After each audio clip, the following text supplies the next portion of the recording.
Hello everybody and welcome to MACH 2024 MTDCNC podcast Tuesday. We're here. Tuesday already. Hello. I know, can I just tell you, I'm absolutely exhausted.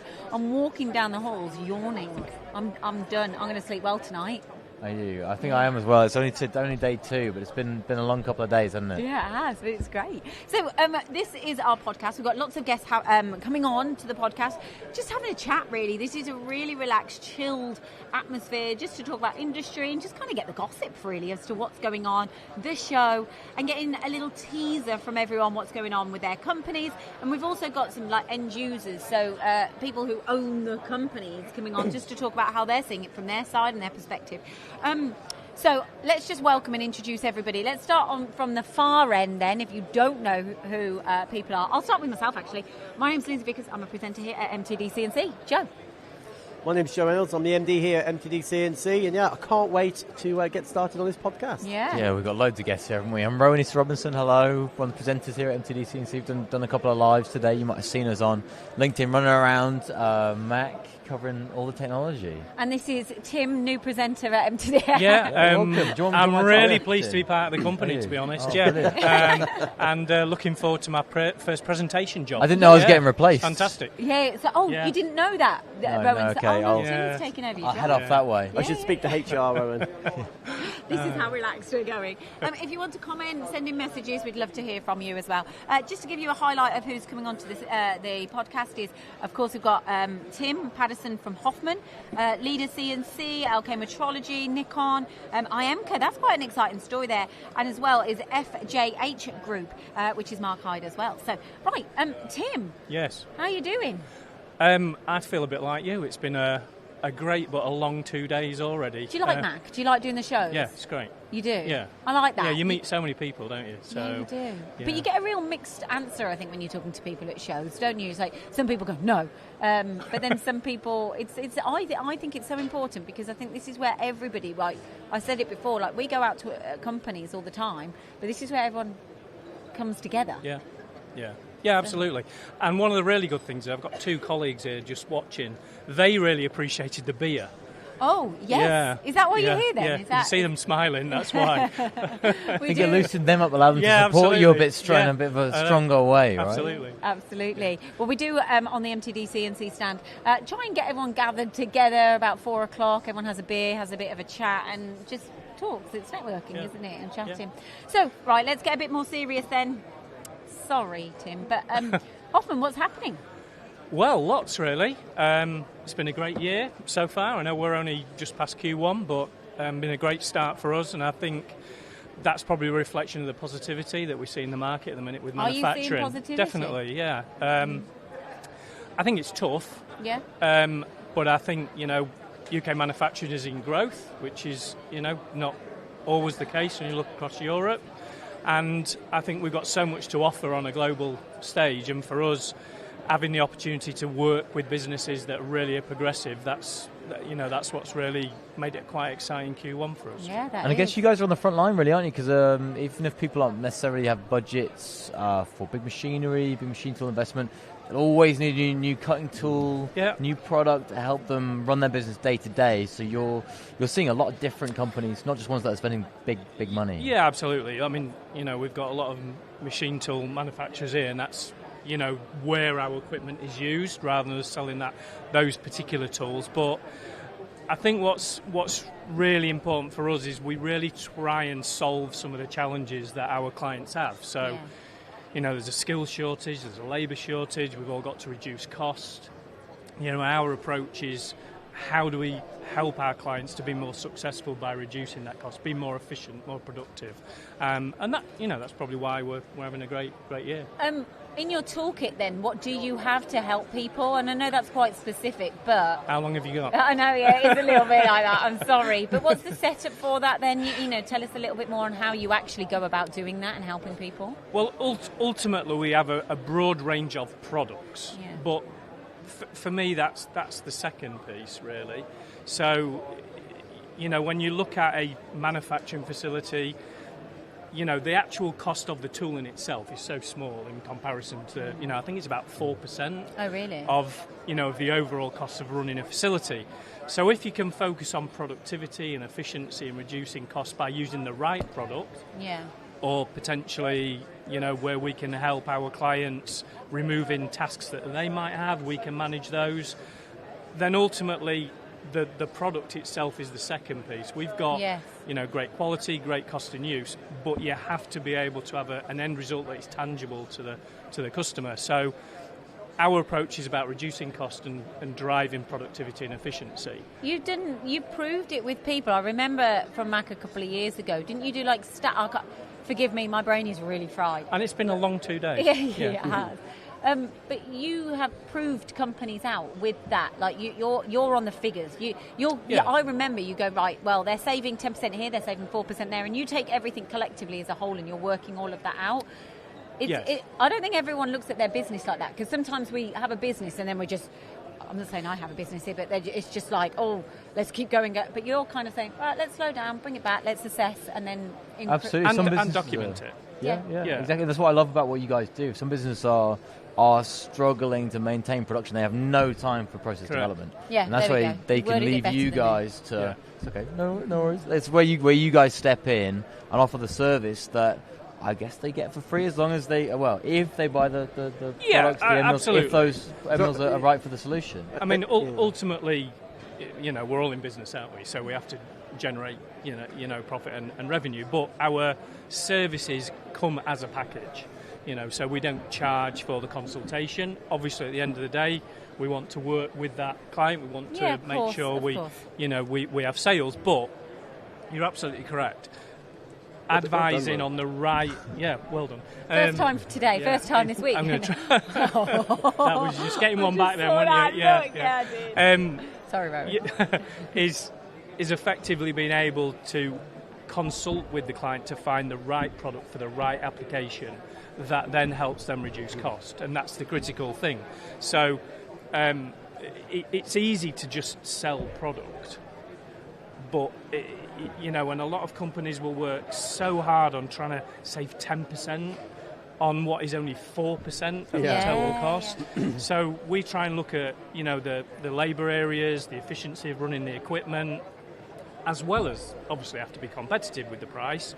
And that can give, we have the data that shows that can save 10 times as much as just a price. And what happens if people start looking at kind of the hidden costs of let's say looking around for a spanner when you guys offer obviously shadow boards, just the hidden costs of something that's not part of the machine tool, not part of the cutting tool, not maybe even part of the manufacturing process, but just part of the day-to-day human operations. I just love what you've said, some of the stats there. It really resonates though, doesn't it? It's fascinating. So what percentage of would you say like, the human operations people that machine tool owners might not really consider when they're actually trying to optimise cutting tools? Well, with cutting tools, the main thing we would focus on is actually the process time. So if it's cutting tools, how many components, what's the run time, etc., etc. But then you have the human part of managing that. So if you was to take one of our inventory and tooling management packages, just as to give you an idea, we could easily prove how you could save £60,000 a year just with one solution, and that's looking at the cost of labour, etc. And how would you break that down? So what kind of problems would a customer be having right now that would lead them to this solution? So you mentioned it, availability. How much time having the right product at the right a spanner place. Or... Well, I was thinking more cutting tools, if I'm honest. I'm missing the insert. Yeah. And a spanner. It could be a spanner, but, sorry. We all are. Anything that is required in the production process could be a spanner. Could be. Thank you. You're backing me up. Yeah, I am. Thank you. You're getting a hard time. Stay at MTD, Tim. You can stay. He's got a new job here, that's what he's just trying to save his job. That's all it is. Take Lyndsey's job instead. Joe's chomping at the bit in the corner. You want to ask questions, Joe? Joe's here. And Rowan keeps talking. Sorry. You've asked most of my questions. I'll shut up now. But just because obviously you've got a vast array of not just cutting tools, work hold and PP, lots of other things. Is there any hot spots on the stand? Are people leaning towards the cutting tools here at the show, or maybe some work holding? Is it I would say the main interest we're getting is in two areas. No? 3. I would say, obviously our cutting tools, which is our biggest range, Probably not that well known in the UK. Our brand's Garant and Holex. However, if you was to go into Europe, it's the third largest cutting tool brand. So, we have, a lot of interest in that. Secondly, I would say our inventory management and tool control systems are driving the most interest.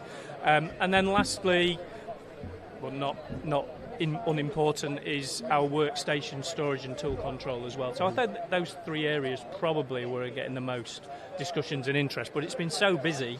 We haven't had time to actually assess all the leads yet. Yeah, you've got to now work your own magic on your own company. And go, or somebody knows what they're doing well anyway. Yeah, exactly. I'm going to have to cut you short now because we've got quite a few people. More. Yeah, we have. We've got people waiting around to come on. Tim, it's a pleasure, as always. Can I just say, we've been to your facility, haven't we laughed when we've done some of the videos? Yeah. It's good fun. Tell them some of your jokes. No, absolutely not. They're X-rated. They're absolutely not. On that note, bye, Tim. Right. Anyway, cheers, Tim. Thanks a lot. Cheers, Tim. And and good luck with the job. Oh, thank you. We'll see. The job hunt, I mean. Yeah, see you, Tim. Honestly, Is that a clap for Tim going or you arriving, James? I was just about to say that. Well, it's not for me to say. I've seen you, James, right? You have? I see you sporadically, and now I've seen you twice in about 5 days. Is that good or bad? Great. Again, not for me to say, is it?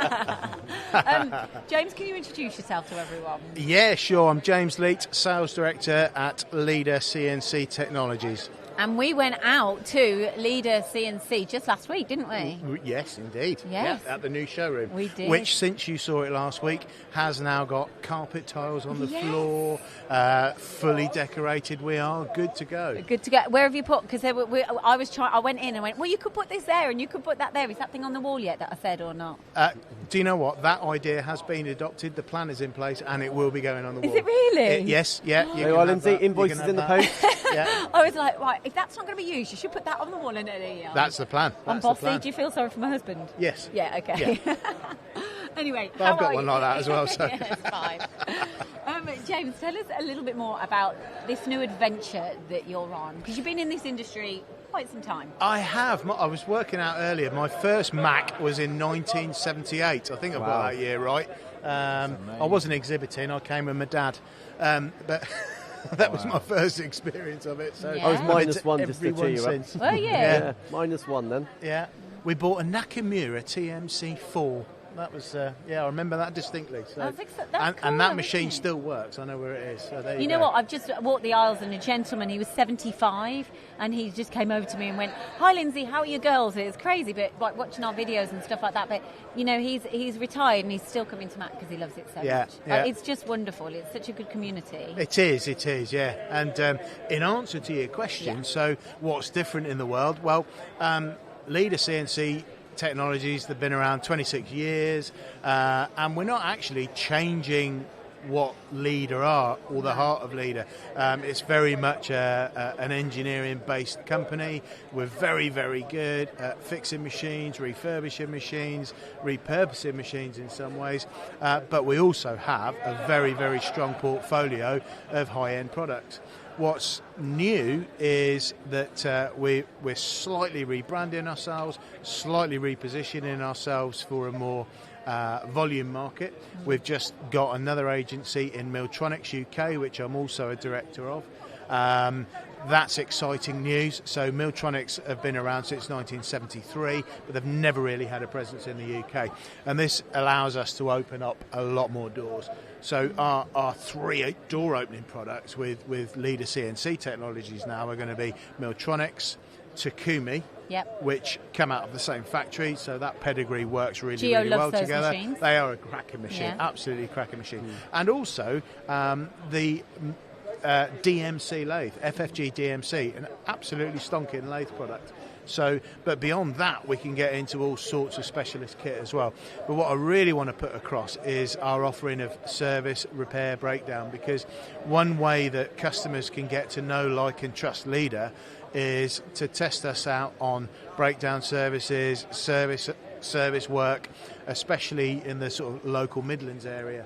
That way, you can get to see how we engineer things, how we turnkey things, and how we look after customers. I'm sure the guys have got some questions. I liked something you then. said to me last week, though. You did say we're not out for making money on spares and service. Yeah, you did pick up on that, didn't you? I think so, yeah. I just like it. I've not heard it before. Well, and it's quite rare when people admit to not wanting to make too much money on a certain part of the business, because that suggests, is that because you want to provide a service that is actually so valuable that people want to come back and then will buy a machine from you, and that's how you build a relationship? Yeah, I think there's a certain amount of sort of honesty and integrity behind that. Of course, we want to make money. Businesses that don't make money go bust. So we have to have a robust business model that makes a profit. But what we've seen, we're in a unique position to be able to do this. We're not a volume machine tool sales organisation, so we don't need a tremendous amount of revenue from follow-up spare parts business. And one of the reasons why I was quite happy to take on the agency for Miltronics is because their ethos is very much about support the machine with low-cost spare parts. We fix it rather than part swap. We're honest about the price of these spare parts, because what we want is the brand to be well thought of. What we want to do at Leader is we want to do something good in the industry. We want to do something good for the industry. Yes, of course, we need to make money. We need to pay our overheads. Yeah. We need to charge for our services.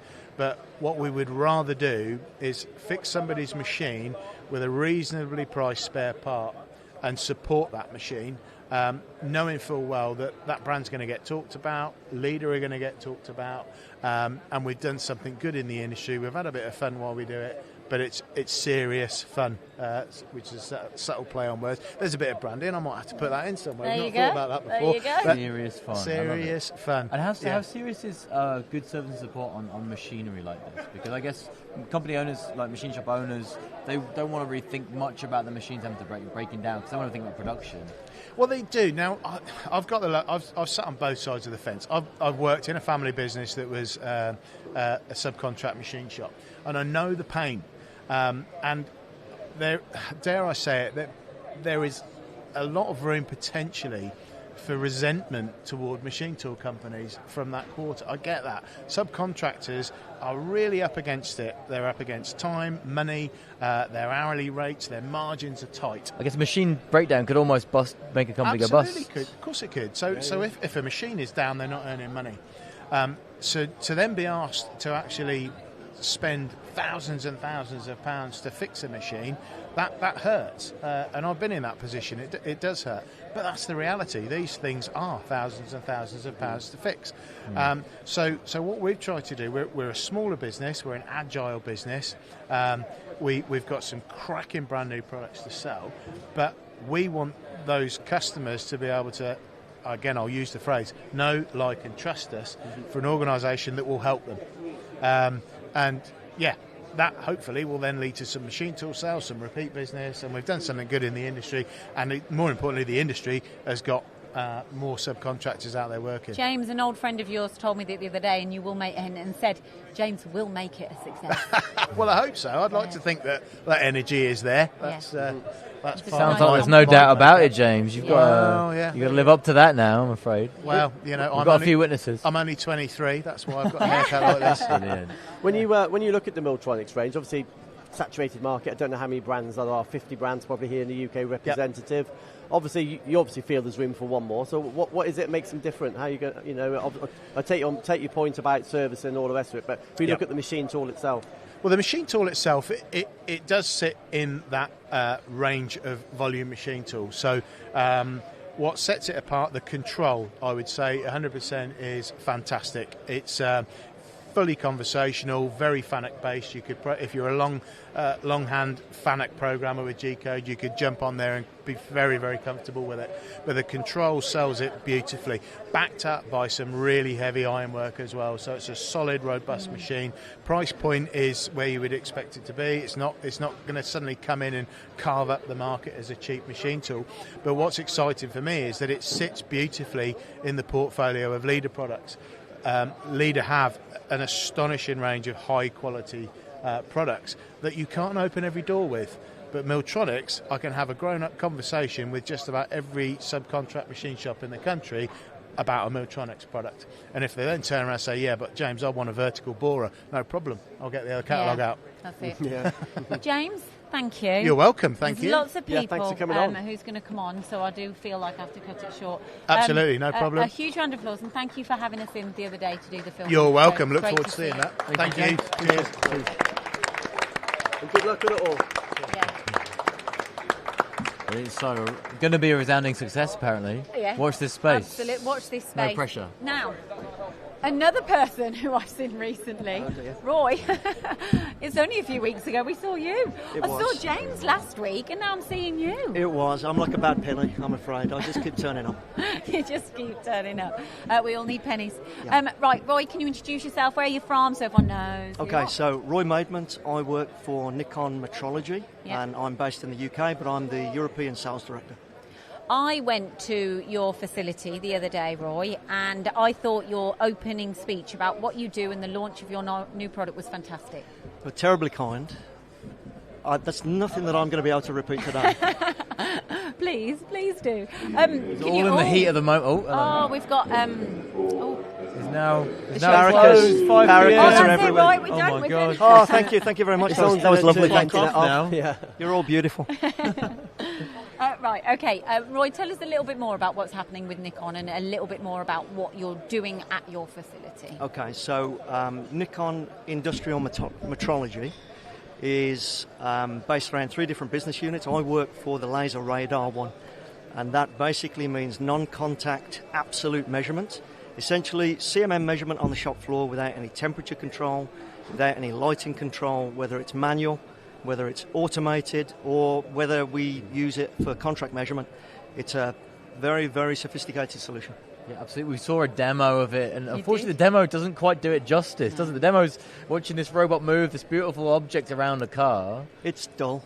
I'm glad you it's said a it, little not me. bit I'm glad dull. you agreed with me. I thought I was almost getting I think that's myself out on a limb why I there. liked him talking about it, though, because he was just brutally honest. Yeah, but it's not interesting. But that the intellect is in the product. It doesn't need to be flashy. So a lot of let's put it a different way. A lot of systems on the market, they move around a lot, and they do a lot of activity. We don't do that based on the way that the system works. But what we bring to the table, which a lot of other companies don't, is absolute measurement. And a lot of the automotive world are very, very interested in that because it's something that, up until now, they haven't been able to realise.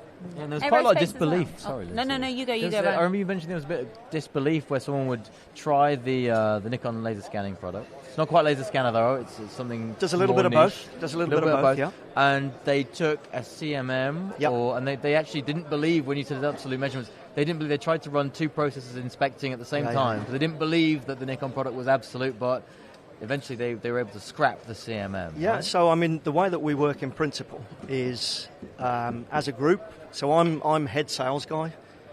We have a healthy distrust for salespeople. Yeah, absolutely. So whenever we work, all should, right? Absolutely. So whenever we work we with love new sales customers, we always basically ask them for a part because we want to demo. We want to show them what we can do. Very typically, we're put up against CMMs, and I don't want to say it too loud, but laser trackers. And we hold our ground. We go toe to toe with all of those equipment and show that as a measurement solution, we can be just as effective as the traditional systems, but right in the middle of the process, which is where people want to measure. Yeah, absolutely. Right in process, so you don't get 50 wrong components, just one potentially wrong component, then you can fix the process straight away. Correct. If you're working on an absolute system, but it takes you 15 minutes to arrive at a okay or a not okay, that's not really process control. Sure. No, it's 15 minutes by production. Yeah, it's 15 Essentially. minutes of scrap. Or let's say 15 minutes of agony while somebody decides whether you should take a part out or whether you shouldn't. And that, unfortunately, a lot of times in manufacturing leads to people saying, do you know what, let's not. Let's just risk it. And if you're going to do that, you might as well not have any metrology in the first place. Sure, and if you can't measure it, you can't sell it, of course. Absolutely, absolutely. Yeah. It's all often overlooked, isn't it, metrology and measurement? And it's seen as a non-value add, unfortunately, right up until the point that you build a load of scrap and you can't ship anything. Then it's kind of high value add. Yeah, absolutely. And automotive as a sector is obviously really important here in the UK as well as around the world. Yes. And that the laser scanner is really applicable to automotive because of the sheer volumes that need to be measured and monitored. Well, not only that, I think I've worked in the automotive world for around about 20 years, a little bit more. And the holy grail has always been absolute measurement within the production line. Now, there's a number of different ways or a number of different efforts to realise that, and none of them, in my, let's say, working life, have been that successful. It's one thing that is very, very different about our product that we bring to the market, because it is absolute. You can put it in the middle of your shop floor, and it will give you absolute data. I can't say it any plainer than that. Really. And what I love about your team at the Nikon site as well that we visited is that quite a lot of them have a lot of ex-automotive knowledge and experience. They're not just graduates, they're maybe graduates, but they've also had 7, 10, even more than that years in the automotive industry, just like yourself. If you look at all the members of the team that we've got, they've been brought on board specifically because of their automation, automotive and metrology knowledge. Try and say that really, really quickly. No. And if you take everybody together, we've got over 100 years of experience. Yeah. Now, we've got some older people, we've got some younger people, I'm one of the older ones, obviously. But we've got a kind of. No, sorry, that came out with the filter. No. But we've got a really good group and a lot of experience. Young at heart, old in practice, unfortunately. Not at all. Experience. No, but we've got a really good group that has been pretty much put together for the task at hand, which is working in the automotive. Yeah, I love visiting the Nikon site. It was really cool. And like you say, the really seconds count, don't they? Automotive in particular. Yep. With production lines and things like this, you can't stop. Seconds count. I've always worked in the automotive world, and I've worked at different areas. So across the fence, I've worked in manufacturing, body and white. So I know the difficulties of manufacturing. I know the difficulties of ship import product. And it just kind of underlines why metrology is really, really important. So what I find fascinating, I think automotive is probably the pinnacle of human manufacturing, because it's kind of the max complexity with the max volume. Yep. You imagine like making space rockets. I've never thought about that. Space rockets are really complex, but you make 1 or 2 or 3 of them. Different pressures. And making computers is kind of complex, but and high volume, but not as complex. Like a car has to have a computer in it and be waterproof and drive properly and feel right and be comfortable and look nice and have right gaps. There's like a million different things compared to a computer or a space rocket. Yep. And you have to make hundreds of thousands of them a year. It's incredible, absolutely incredible. It's probably the most complex piece of equipment that most people come into contact with on a daily basis. Yeah. And most people have got no idea how they're put together. And I have no idea how they're put together. For me, it's really interesting. I don't like to say that out loud, but for me, it's super interesting because there's all kinds of engineering involved. There's all kinds of technology challenges, chemistry. It's a really interesting sort of field. Right then, thank you so much, Roy. What are you going to do now? Are you going to go out for a meal? Are you going to relax? Or are you going to go home to bed? I'm going to go and have a lie down in a dark room. Can you play some Mecha Bingo afterwards, though? What's happening? Did you just say Mecha Bingo? Yeah. Love a Mecha Bingo. Too rich for my blood. Really? Too rich. I don't know how much it is to go to Mecha Bingo. I'll tell we you can what. go together for the first time, right? I like Mecha Bingo. Don't start me. Right, okay. Thank you so much, Roy, and hopefully we'll see you again soon. Thank you. Thank you. Right. Beautiful, okay. yeah. Thank you, Roy. I can't believe I called him old. I didn't mean it just came out. Your mouth just is very... Hello. That's the first time. Hello. Hello. How is everybody? Hello. Nice to see you all again. Yes, we're neighbours, aren't we? We certainly are. Absolutely. Why are we neighbours, Steve? Well, we're literally just a stone's throw away. Closer. Well, literally a stone's throw away. A stone's throw away. You're next door. We certainly are. Okay, can you introduce yourself to anyone who doesn't know who you are? Right, okay, so my name's Steve Shakel. I'm the UK Sales Marketing Director for LK Metrology. Yeah. And we've worked with you for quite some time. You certainly have, yeah. We've done some really good video material. Yeah, we have. Good promotional stuff. Yeah, we went over to Ireland when we went well. We've been to Ireland, the Lotus story. That was really good. That was fantastic. That's a brilliant video. And do you remember coming to our factory and we had the cake, remember? Oh, yes. Don't talk to me about cake. No, I remember that. That was good. Yeah, that was good. good. Was it you knocked our power off yesterday? Just about to open the show. We lost power for 20 minutes. No, it wasn't us. No, I think it was. No, I don't know. Do you like somebody put the mobile phone in. Words of a guilty man. Yeah. Hey. Steve, do you like the shows? Yes, I do. I mean, for me, obviously, it's only every 2 years, so we have to really make the most of it. We obviously put a bit of investment in. And for us also, we're a UK manufacturer, so it's good for us to promote ourselves. Yeah. And of course, you're seeing lots of companies here that represent themselves, but there's lots of people coming here to buy machine tools, and sometimes they forget about the metrology aspects of it. So it's always been good to be here It's always good to be here to present LK, obviously a UK manufacturer, and hopefully get our name out there a bit more, which is good. What's happening for yourself in the marketplace? What's happening? Yeah, so lots of things really. I mean, we're constantly developing our products. So we've recently relaunched a new range of entry-level machines with even better accuracy.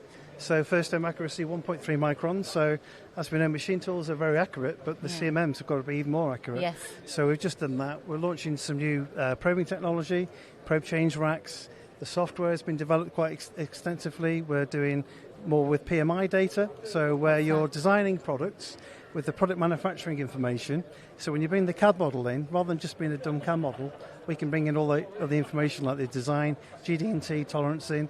So when you come to program to measure the part, half the information is already there. So it makes it a lot easier from that perspective. Yeah. Less mistakes, and the reporting then is a lot more involved because you can see clearly where things are going out. We were talking about PMI data today with a company called Cloud NC, who in the future they want to try and automate probing cycles and whatnot. Is that something probing program? I mean, ultimately, the more you can actually put into the CAD, the easier it is to do the part programming.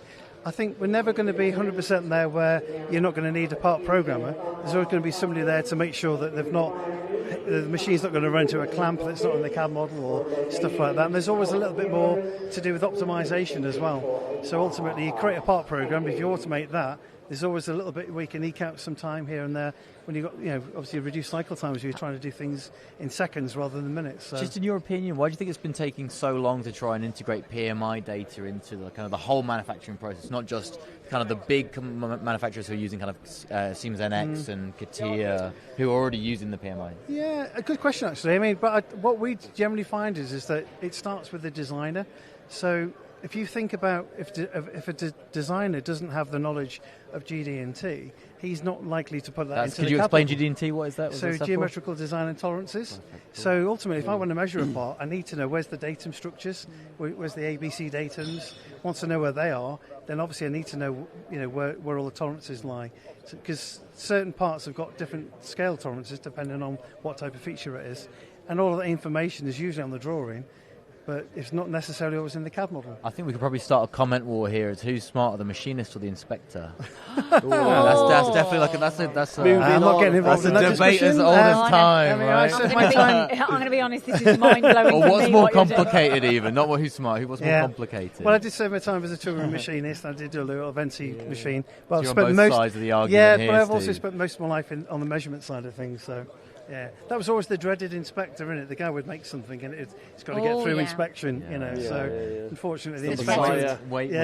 sweating at the machine when you come back and say, yes, absolutely. That's good. And of course the inspector get the blame for making it wrong. It's like, well, no, I've just checked it and stopped it going to the customer. No one knew it was wrong until you touched it. No, exactly that. Yeah. Where's the blame to be placed? Well, you never know. That's it, yeah. Right, Joe, anything to add? I literally rounds out and just asked again, that's what my question, but it doesn't matter. Oh, sorry, Joe. No, I may play. How's the market for you, LK? How's the market at the moment? Yeah, it's good. I mean, what we're seeing is obviously still coming out of COVID, there's been lots of changes in the marketplace. For me, if you look at the aerospace industry, crashed totally with COVID because obviously there's no commercial flights going out of there. So the aerospace industry now, they're trying to obviously catch up. So that's quite a booming market for us. Appreciate there's lots of conflict going around the world at the moment, so there's lots of military projects that are investing at the moment as well. And we kind of specialise in those fields and areas because of the volume and size. Ultimately, our machines are generally the bigger size. We use ceramic technology, so that means we can build bigger machines and still maintain accuracy. So that's quite a good market space for us at the moment. So, yeah, we're enjoying that. It's good. Steve, thank you very much. Pleasure. Thank you for coming on, as always. Yeah, thank you, my pleasure too. Yeah, and you're a stone's throw away from us here. We're in Hall 19, aren't we? Hall 19 here at MACH. So if you are joining us over the next few days, then please do go on to Steve's stand at... Which is 540, which is next door. I don't even know our number. Sorry. 549. 549, there we go. Brilliant. Right. Steve, everybody. Thank you very much. Thank you very much, Steve. Pleasure. Cheers. Appreciate Pleasure. it. Good to see you again. The show's shut and we're still going. It's fabulous. No worries. Yes. Right, the next gentleman on here he is. Hello. Hey. Okay, Andrea, can you introduce yourself then to everybody? Yes. Be really super Hello, close everyone. to that. Yes. Okay. Fantastic. So, Andrea Psotti, I'm working for IMCA. It's bar feeder company, and we are part of Bucci Industries. Bucci Industries Group is the holding company for IMCA and the bar feeder business that we do. We have recently opened an office. This is the news. This is the news, everyone. This is why I'm here. Yeah. So we have recently opened an office in Cheltenham, UK, and so we have now Bucci Industries UK that is dealing with all of the bar feeder needs, let's say, for the market. So we are pleased to announce this through the podcast. Yeah. Brand new news. Well done, congratulations. Big round of applause. Yeah, Thank you. So it's really exciting, Andrea. Exciting news for us. And what is it about IMCA bar feeders that you guys work with, and what are you trying to bring them to how are you bringing them to the UK? So absolutely, we are going to import them and work through any kind of request.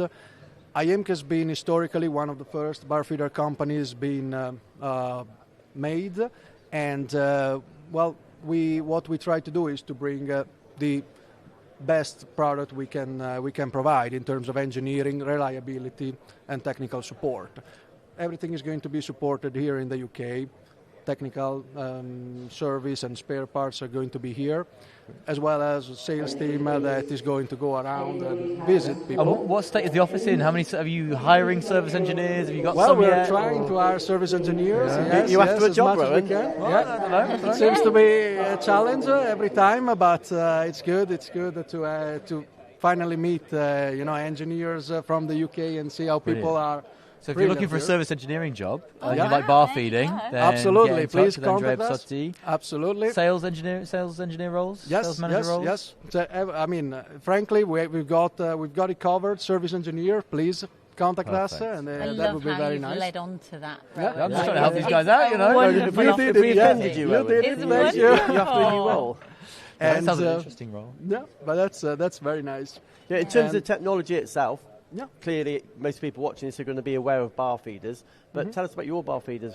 What's the range look like? Yes, so basically we can range, we have bar feeders for every kind of application, starting from 0.2 millimeter bars, so we're basically working spaghetti bars, and up to 100 millimeter bars, 3 meter.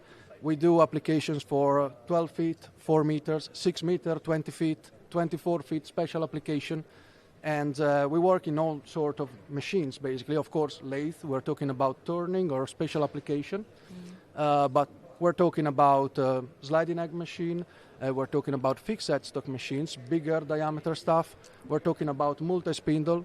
All of these bar feeder are built in Italy, imported here, and supported here. Absolutely. Can I It's just important. ask- go on. No, sorry. It's important to say, although you're new here to the UK, you've got many installations here in the UK already. Absolutely. This is, let's say, a new startup. This is a new company that we have. But in reality, IMCA has been present here in this market for over 30 years. And so nothing is changing in terms of the product that we are bringing and the quality that Just we have. more always. growth and more support. Absolutely. Hopefully, yes. And I'm part of it, so I'll be.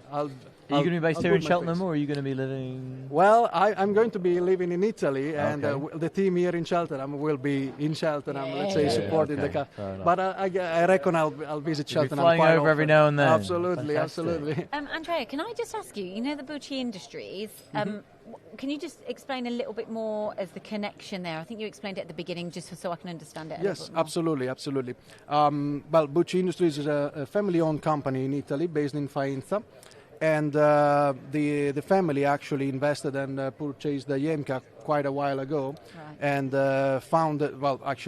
Mr. Bucci founded IMCA in 1961, and a few years ago they decided to open Bucci Automations as the holding company, and we are still family-owned company, and we are still, let's say, managed by Mr. Bucci. And alongside that, there is a vision of being much closer to customers, to the market. And that's why what we're trying to do is have our own offices spread around the world where we can bring our strategies and products and support them the way that we would like them to be supported. Absolutely. And so there are other divisions within the group which are helping us, but the main focus here for the UK is the IMCA bar feeder. And are we going to see you more on camera? Hopefully, yes. We're doing some filming tomorrow. Oh, no, I'm with Giancarlo tomorrow, right? Yes, exactly. Okay, so brilliant. you are all invited to our stand and our booth, I should say. Because you're Italian, what's on the stand? Is there going to be... Well, it's going to be coffee, of course. Of course, so of all course. sorts of coffee, and no, I'm bar feeders. Yeah, so we're going to have a few different products there, and we're showing them. So everyone that is watching and wants to come to us, yep. So if someone's watching and they want to come to MACH tomorrow or Thursday, Friday, what stand are you at? At 2408, and that's they're going to see us and they're going to see the bar feeders we have. Absolutely brilliant. Right, thank you, Andrea. Thank you. Thank you. Okay. Brilliant. Thank you very much, Thank Andrea. you. Appreciate it. Perfect. Thank you very much. Thank you. Thank you. Well, good luck. Okay. Congratulations. Right. One more guest. The show has closed, by the way, but we still keep going. Right. He has waited so long to go on. Can we just quickly have Mark just to say? Can we get Mark on? Mark, come on. Mark, will you just come and say a little hello? Just a little hello. Come on. You sat there eating our sweets, I think. This gentleman has been sitting, waiting patiently. How many beers have you had, Mark? 8. You had 8? 7? Significantly This could be quick.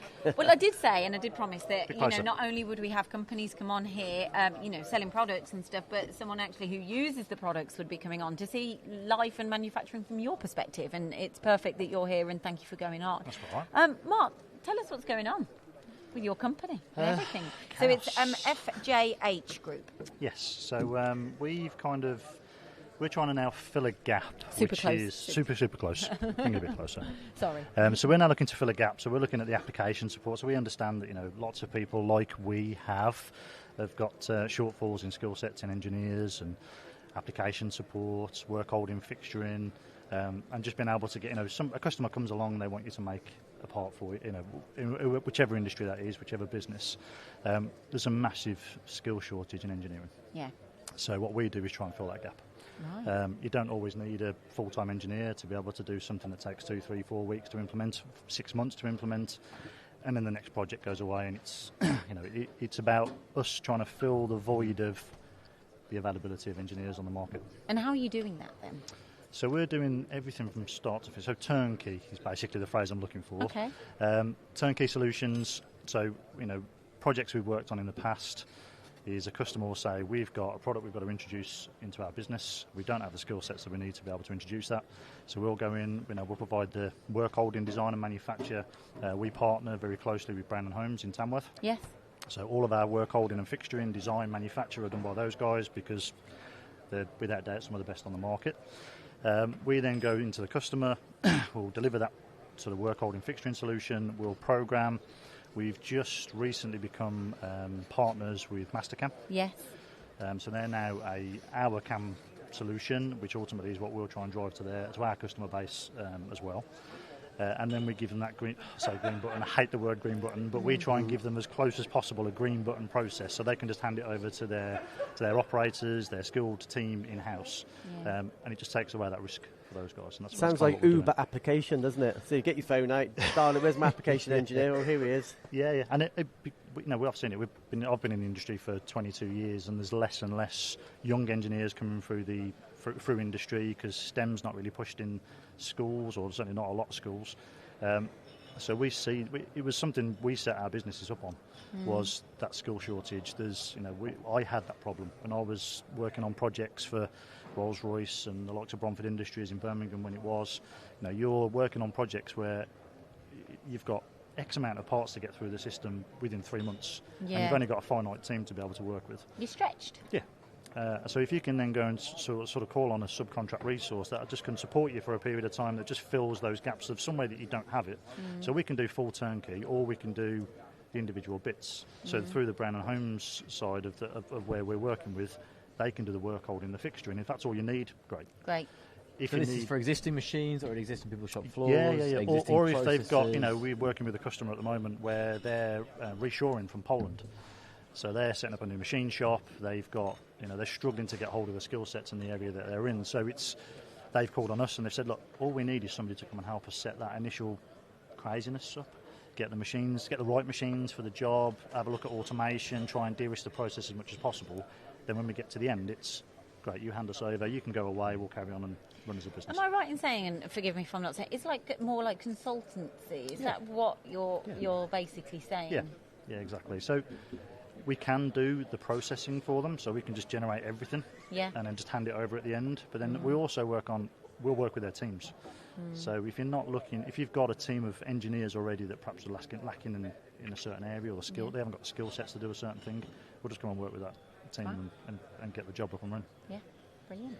Absolutely. It's fascinating that you can work with existing machines, go into a machine shop, because normally a turnkey solution would be, okay, we sell you the machine, fixturing, the process, the cutting tools as a complete package, and if you suddenly start dealing with this machine, it's been in the machine shop for 5 years, got this problem with it maybe, you're opening yourself up to it. There's a lot of complexity there. You're taking a lot more risk than just saying, we'll just do a greenfield project for you. Greenfield being like, totally fresh. Yeah. I mean, that's the sort of benefit of working with us, really. We've worked in many companies, lots of different industries, on lots of different machine tools, from Mazak to Makino to, just about everybody. And working on machines for now the last 20 odd years, we've worked on lots of different controls. So, way back to 640M on Mazatrol and getting into the new Siemens 840D or Heidenhain ITNC 640, we're familiar with all of those different platforms, and I think that kind of is where we sort of market ourselves, which is people can outsource the experience, the machining experience, to you guys, because that can be quite costly and take a long time to develop yourself. But it's a good point. You don't necessarily need that skill set within your business, do you? It's crazy that's that, and you bring you in for a month, 2 months, 6 months, whatever the contract period is, and you go away and I won't say lesser skilled, but someone with a different skill set, runs the parts off. Yeah, you don't. Yeah, exactly. You don't always need that high cost, high skill set once you've implemented the project. Especially if you're working on automation, the idea is that the automation takes care of most of it. The guys are just looking after tooling, they're looking after toolware, consumables, or whatever aspect of their job that it is, loading raw material. It brings the cost of the job down for the end user as well. So for us, we've always, certainly in industries I've worked in, you've needed that. You've needed just somebody to come in and just say, right, what's the right way to do it? When we get exposed, with the likes of coming to MACH, we're avid followers of the MTD, so we see the new technologies, the changes that are happening all the time.